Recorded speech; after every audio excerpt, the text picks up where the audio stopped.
Welcome back. So we're going to look at two examples of where polynomial long division results in a remainder. So our example, we're going to add to our notes, example number 3. What I want to do is I want to look at the polynomial b to the fourth minus 8b cubed minus b squared plus a 62b minus 34. And I want to divide all of that by b minus 7. Now notice in the last 3 examples, all of our polynomials have the terms in descending order, which is standard form, and all of the powers are listed: 4, 3, 2, 1, none. We're going to continue with this example, and then in another example we're going to show you what happens when some of these are missing. But let's go through our process, very similar to the last. I want to look at some number and variable that when I multiply times b gives me b to the fourth. So I'm going to use b cubed, and again I'm just going to double check my multiplication gives me b to the fourth, and I also need to multiply by negative 7, which will give me a minus 7b cubed. Draw my line, and then again I need to subtract. So when I subtract two terms, I need to change the sign on both. And then I'm going to add vertically. Minus 8 plus 7 is a negative b cubed. I'm going to bring down the next term. And then start the process again. Something times b to get a negative b cubed. And now I need this to be a negative b squared. Oops, wrong pen. Negative b squared. Because the sign has to make sure that the product is the same sign. Negative times a positive will give me the negative b cubed I'm looking for. But be careful on this one. Negative times a negative is a positive 7b squared. And when I draw my line, my sign changes back to negative, and that's okay. But the first product needs to be the same, the correct value. When I add vertically, minus 1 minus 7 is a negative 8b squared. Bring down my next term. Look again. Something times b to get negative 8b squared. Again, I need a negative. I need the 8 and the b to make the product. So negative 8b squared. You get a negative times a negative. And be careful, 7 times 8 is a positive 56 with the b. Don't forget the variable. Sometimes you'll do the number portion, but you also need to remember the variable as well. So draw my line, subtract, which means change the sign, and add. 62 minus 56 is a positive 6b. I'm going to bring down my last term. So this process is almost complete. I just need one more. And again, I'm looking in descending order, and my last term, if I have the coefficients 3, 2, 1, I should have none, which means I'm just using a constant. And I need this to be a plus 6, so that way I can multiply to get to this 6b sitting here. 6b minus 42. I'm going to draw my line and change the sign. And now when I add, I end up noticing that I end up with an extra 8. This is my remainder. And so what you need to remember is when we do long division and we end up with a remainder, we always have a fraction.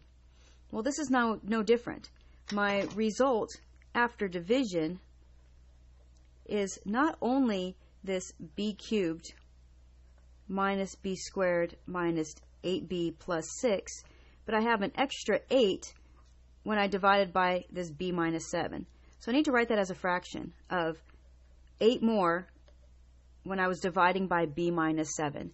And what this fractional piece does is it allows us to think about or let us know that when I was doing my division, that this b minus 7 is not a factor, meaning that I could not multiply b minus 7 times the result to get what's on the inside unless I have this extra fractional piece as well.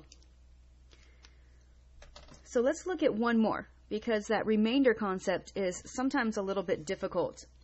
So we want to do one more example so we can see how to write these when you have remainders. And so for our last example, let's look at 2x cubed plus 10x squared plus 6, and I'm going to divide that by x plus 3. So notice, this polynomial that I am going to be dividing into is missing an x term. If I'm thinking about descending order, x cubed, x squared, I'm missing an x to the first power before I get to my constant. So what I need to be sure that I do is when I'm writing down my polynomial, I need to give myself a placeholder showing that there were no x's before I move my 6 over. Otherwise, my division is going to not have a spot to line up underneath. You think about every time I bring a digit down, it's always the next one in descending order. And that has to continue to be the case. So I need to think about something, again, that I can multiply by x to give me 2x squared. So I need a 2 and an x squared. And then I'm going to multiply. So 2x cubed, 2 times 3 is a positive 6x squared. Draw my line. And I'm going to subtract, which is to change both signs. When I add vertically, 10 minus 6 is a 4x squared.